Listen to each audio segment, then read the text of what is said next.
మేడిగడ్డ పిల్లర్లు కుంగుబాటుపై మంత్రి ఉత్తమ్ కుమార్ రెడ్డి కీలక వ్యాఖ్యలు చేశారు. 1,00,000 కోట్ల కాళేశ్వరం ప్రాజెక్టులో భారీ అవినీతి జరిగిందన్నారు మంత్రి ఉత్తమ్. ఈరోజు మేము ఈ Medigadda barrage visit inspection programme పెట్టుకున్నాం. కాళేశ్వరం ప్రాజెక్ట్ విషయంలో మా పార్టీ అభిప్రాయం మొదటి నుంచి ఒకటిగానే ఉంది. ప్రాణహిత చేవెళ్ల ప్రాజెక్టు ఆనాడు కాంగ్రెస్ ముఖ్యమంత్రి రాజశేఖర్ రెడ్డి గారు శంకుస్థాపన చేసినప్పటిది. మీకు ఒకసారి ఆ అంకెలు కూడా చెప్తాను. 38,000 కోట్లతో 16,40,000 ఎకరాల కొత్త ఆయకట్టు ఇవ్వడానికి ప్రాణహిత చేవెళ్ల ఒప్పుకోవడం జరిగింది. కట్టాలని ఆ ప్రభుత్వం నిర్ణయం తీసుకోవడం జరిగింది. మరి కాలువలు తోవడం జరిగింది.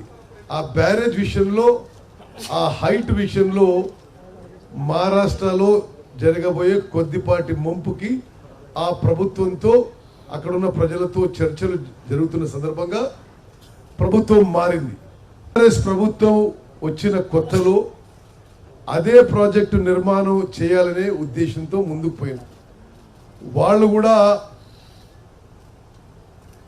ఈ ఏ హైట్ కట్టాలి, ఎంత సబ్మర్జెన్స్ అవుతుంది, మరి 1,000 ఎకరాల, 2,000 ఎకరాల, 3,000 ఎకరాల, దానికి కంపెన్సేషన్ ఎట్లు ఇవ్వాలి, అక్కడ కొంత వాళ్ళు వ్యతిరేకించినా దానికి ఏ విధంగా సంజాయించాలనేది ముందు చర్చలు జరిగినాయి. అనుకోకుండా అకస్మాత్తుగా ఆ ప్లాన్ మొత్తం మార్చేసి మరి ఆ లొకేషన్ ప్రాజెక్ట్ కూడా మార్చేసి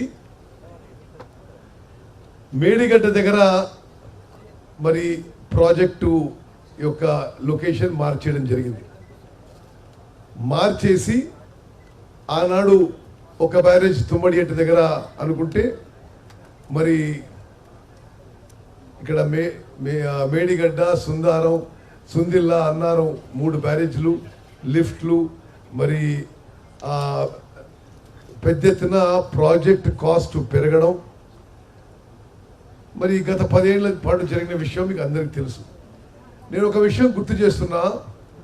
ఆనాడు 38,000 కోట్లకి 16 లక్షల ఎకరాలకి మరి ఆయకట్టు కోసం ఆ ప్రాజెక్టు నిర్మాణం తలపెడితే, ఆ తర్వాత ఈ కాళేశ్వరం ప్రాజెక్ట్ కింద 80,000 కోట్లది, 80,000 కోట్లు సిడబ్ల్యూసి అప్రూవ్డ్ కాస్టు.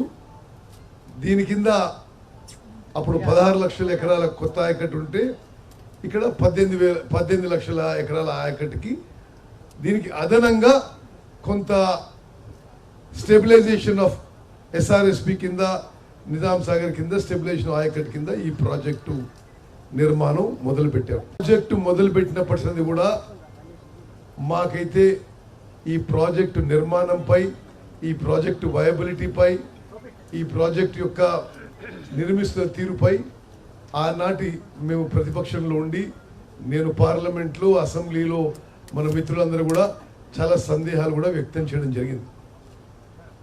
ఆనాడు ఆ ప్రభుత్వం ప్రాజెక్టు గురించి ఏ విధంగా ప్రచారం చేసుకుందో మీ అందరికీ తెలుసు. ఒక దశలో ప్రపంచంలోనే అతి అద్భుతమైన ప్రాజెక్ట్ అని చెప్పారు, అతిపెద్ద లిఫ్ట్ అని చెప్పారు. మరి ఈరోజు అమూల్యమైన ప్రజా డబ్బుతో కట్టిన ఈ ప్రాజెక్టు కొంత డ్యామేజ్ కావడం ఇది చాలా బాధాకరమైన విషయం. అక్టోబర్ 21వ తారీఖున మేడిగడ్డ బ్యారేజ్ బ్లాక్ 7లో ఆ పియర్స్ యొక్క ఫౌండేషన్ సింక్ అయిపోయి పెద్ద శబ్దంతో 5 ఫీట్లు లోపల పోవడం జరిగింది. సరే, ఆ తర్వాత అప్పుడు మేము ప్రభుత్వంలో లేము. అక్టోబర్ 21వ తారీఖు నుంచి డిసెంబర్ 3వ తారీఖు వరకు గత ప్రభుత్వమే ఉండింది.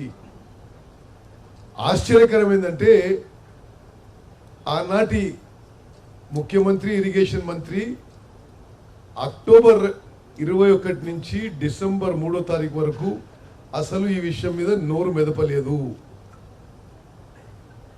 అంటే ఎంత 10 + 30 40 45 డేస్ పాటు ఇంత మేజర్ ఇన్సిడెంట్, 10 ఏళ్ల పాటు ప్రపంచంలోనే అద్భుతమైన కాళేశ్వరం ప్రాజెక్ట్ కడుతున్నా అని చెప్పిన పెద్ద మనిషి ఇంత మేజర్ డ్యామేజ్ జరిగితే దాన్ని విజిట్ చేయడం కానీ, రివ్యూ చేయడం కానీ, దాని మీద ఒక స్పష్టమైన స్టేట్మెంట్ ఇవ్వకపోవడం ఇది దురదృష్టకరం.